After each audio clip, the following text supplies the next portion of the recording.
Il y a un problème que nous rencontrons tous quand nous utilisons l'IA. C'est que l'IA, elle n'est pas sûre. Elle peut se tromper, elle peut avoir des biais, des hallucinations, il peut y avoir plein de problèmes avec l'IA quand elle nous parle. D'ailleurs, vous voyez souvent le petit disclaimer, la petite notification qui nous dit ne faites jamais confiance à l'IA, les données sont à titre informationnel uniquement, etc., etc. Pour se dédouaner de toute responsabilité. Eh bien, ce n'est pas pour rien que c'est ça, que ça marche comme cela, hein. Et on va voir dans cette vidéo le détail de pourquoi l'IA peut se tromper alors qu'elle a des milliards de connaissances, mais elle arrive quand même à se tromper. Les raisons, vous allez voir qu'en fait, elles sont assez simples. Et pour bien les comprendre, il faut que l'on revoie une notion que l'on a vue tout le long des vidéos jusqu'à maintenant, qui est qu'est-ce qu'une IA déjà généraliste et comment elle fonctionne. Une IA généraliste, vous vous rappelez, hein, c'est une IA qui est capable de vous parler avec des mots, de prédire les mots les uns après les autres, d'avoir un langage naturel et de répondre du coup à des questions de n'importe quel ordre. Du moment que vous posez une question, elle vous répondra en langage naturel. Eh bien, cette IA, elle ne sait rien, elle ne réfléchit pas. Quand on dit le mot réfléchir pour une IA, c'est un abus de langage, hein. On le dit, ça nous arrive, bien sûr, mais en fait, ce qu'on veut dire, c'est plutôt qu'il y a des calculs qui se font. Il n'y a aucune réflexion, elle ne réfléchit pas. Ce qu'elle fait, c'est qu'elle prédit les mots. Elle fait des probabilités, vous vous rappelez, hein, c'est une IA statistique sur laquelle reposent tous les LLM aujourd'hui, et elle réfléchit à des probabilités, elle va vous dire quel est le mot le plus probable, celui-ci à la suite de celui d'avant. Et c'est tout ce qu'elle va faire. Et c'est hyper important pour la suite. Déjà, n'allez pas croire que vous avez le même objectif. Vous, votre objectif, quand vous posez une question, c'est que la réponse soit juste, soit claire et compréhensible. Ça, c'est votre objectif.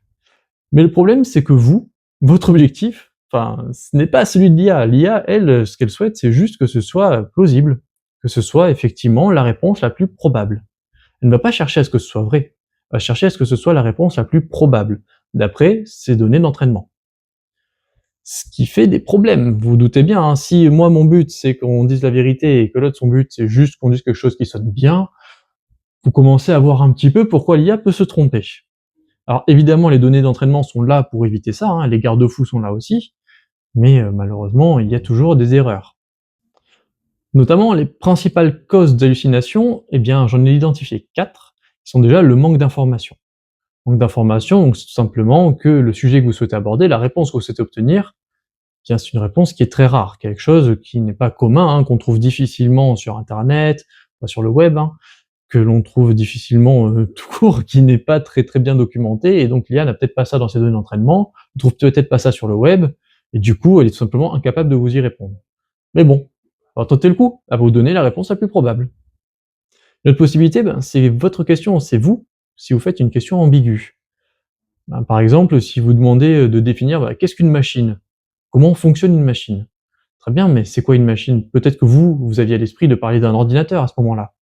Et pour elle, pour l'IA, elle va se dire une machine, on va prendre le premier truc qui me vient à l'esprit, qu'est-ce que c'est? Allez, au pif, une imprimante. Donc je vais définir comment fonctionne une imprimante. Très bien. C'est pas ce que j'ai demandé, mais en même temps, c'était flou, hein, ce que j'ai demandé, c'était pas très précis. Donc soyez précis dans votre demande. Les sources contradictoires, c'est aussi un gros problème, c'est directement dans les données d'entraînement, si jamais il y a 2 sources de données qui sont en conflit.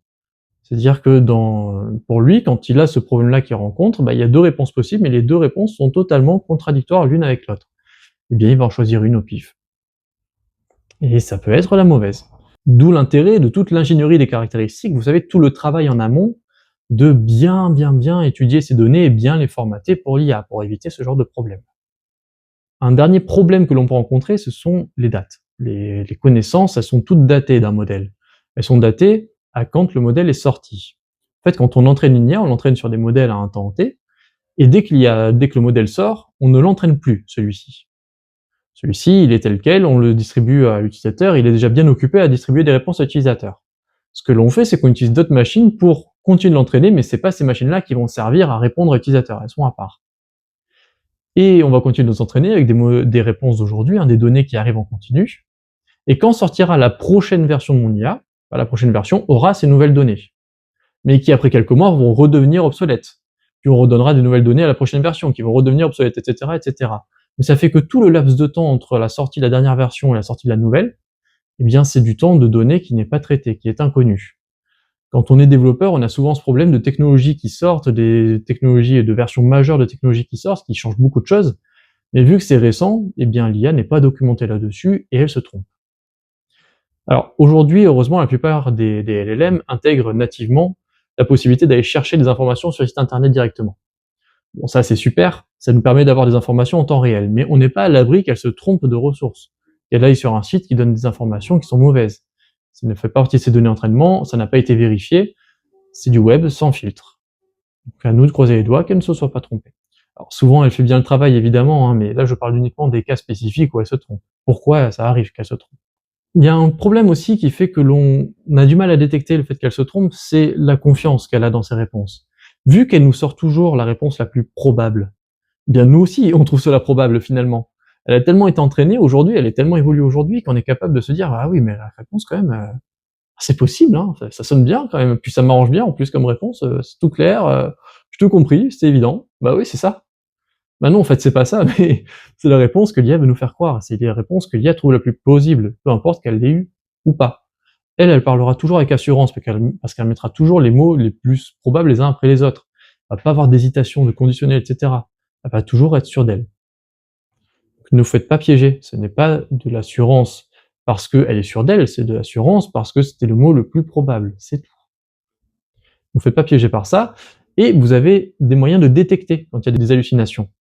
Notamment, un des moyens qui est hyper pratique, c'est dès que vous avez des chiffres, dès que vous avez des données bien détaillées. Donc si vous avez des chiffres, des citations, des références, des dates, des sources, bref, si vous avez quelque chose de vraiment très précis, quelque chose de tangible que vous pouvez vérifier, eh bien c'est super, vérifiez-le. Vérifiez-le de suite et vous voyez si la réponse est bonne. Et n'hésitez pas à le faire. Parce que souvent, quand il y a des détails vraiment très très précis, ça sent l'invention ou ça sent la donnée, mais qui a été un peu mélangée avec quelque chose qui n'a rien à voir. Donc des fois c'est vrai, des fois c'est faux, mais vérifiez toujours. Et plus c'est précis, mieux c'est. Pour ça, vous avez des modèles d'IA qui vous donnent directement toutes les sources, comme Perplexity, mais vous pouvez aussi demander dans le prompt directement à ce qu'il vous donne les sources. Donc vous, pour vérifier, n'oubliez pas que la responsabilité, elle vous incombe. Le problème, ce n'est pas l'IA, c'est vous. L'IA est un outil. Vous êtes celui qui agit. Donc si jamais vous avez fait une demande à l'IA et que vous en servez de manière professionnelle, n'oubliez pas de vérifier vos sources. Vous êtes responsable, vous devez tout vérifier. Et un moyen que j'aime bien, un petit jeu que j'aime bien faire pour aussi challenger l'IA, eh bien, posez-lui la question, vous voyez sa réponse, et n'hésitez pas à lui demander, mais t'es sûr de cette réponse? J'ai lu que, machin. Ou alors, vous pouvez carrément copier sa réponse, copier votre question, et envoyer ça à une autre IA. Et vous lui demandez, mais qu'est-ce que t'en dis? Et l'autre IA va donner son avis, puis vous recopiez, vous recollez la réponse, et vous l'envoyez à la première IA à qui vous avez fait la demande, qui va ainsi pouvoir s'auto-réguler. Vous amusez à faire ce petit jeu, vous allez voir que la réponse va de plus en plus s'affiner, jusqu'à arriver à un stade où vous pourrez vous-même vérifier les sources. Le meilleur moyen de limiter les hallucinations, c'est de bien prompter. Prompter, vous savez, c'est un nouveau verbe, c'est un verbe qui signifie écrire à l'IA, de bien écrire à l'IA. Prompter, avant, c'était limite un métier, mais aujourd'hui, c'est juste une compétence qu'on doit tous avoir, c'est une nécessité. Vous devez tous apprendre à prompter. Il y a plein de manières de prompter, il y a ce qu'on appelle des frameworks, des manières de prompter très très précises, on verra ça dans une prochaine vidéo. Mais à défaut, déjà, ayez les bons réflexes. Déjà, ne soyez pas flou, soyez pas contradictoire, dites pas je veux que tu me donnes une réponse rapide, brève, mais sois dans le détail s'il te plaît, ou bien qu'est-ce qu'une machine, l'ambiguïté, soyez précis dans votre demande, déjà ça résoudra beaucoup de problèmes. Et ensuite, on verra les fameux frameworks pour que vous ayez vraiment une réponse guidée, quelque chose de sûr à 100% qui permettra d'avoir une réponse plus ou moins fiable, mais quand même plus que si vous faisiez n'importe quoi. La plupart du temps, quand l'IA se trompe, ça vient d'un mauvais prompt. Si jamais vous êtes un chef d'entreprise et que votre but, à vous, c'est de mettre en place une IA, et que tous ces biais dont on parle depuis le début ne vous fait pas peur pour vous-même, mais fait peur pour vos utilisateurs. Vous avez peur que les erreurs de l'IA soient un frein à l'utilisation de votre IA par les utilisateurs. Eh bien, je vous recommande fortement de mettre en place un RAG dans votre société. Un RAG, c'est une notion que l'on mettra en avant dans une autre vidéo, une prochaine vidéo future, en même temps que le fine-tuning. Ce sont deux notions bien différentes, un RAG et fine-tuning, mais on parlera dans la même vidéo. Mais pour vous expliquer ça brièvement, le principe, c'est que vous faites une demande à l'IA. L'IA va aller chercher dans une banque de données que vous lui donnez en temps réel, Donc ça peut être des données même d'aujourd'hui, pas des données datées comme on a le problème avec les modèles. Et on va demander explicitement à l'IA, si jamais la réponse n'est pas dans ces documents, dis que tu ne sais pas. Ça, c'est possible. Ce qui fera que l'IA va avoir le contexte, elle ne pourra répondre que dans les documents que vous avez envoyés.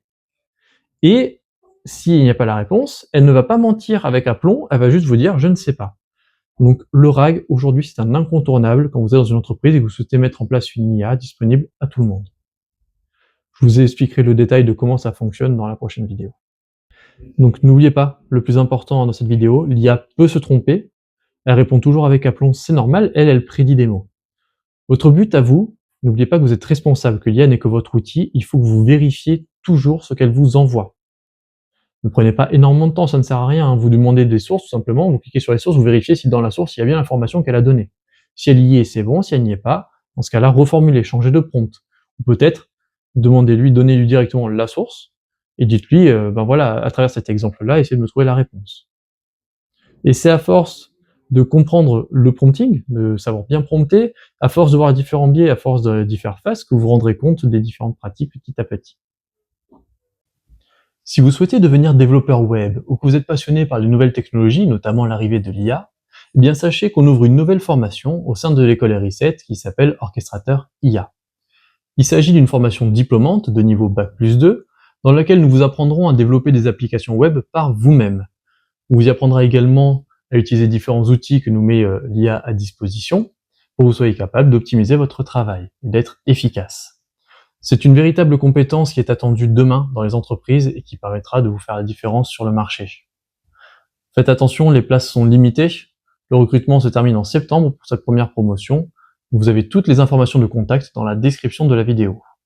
Exceptionnellement pour cette première formation, nous avons mis en place un système de promotion. Si vous trouvez le code présent dans la vidéo quelque part, je vous laisse bien regarder.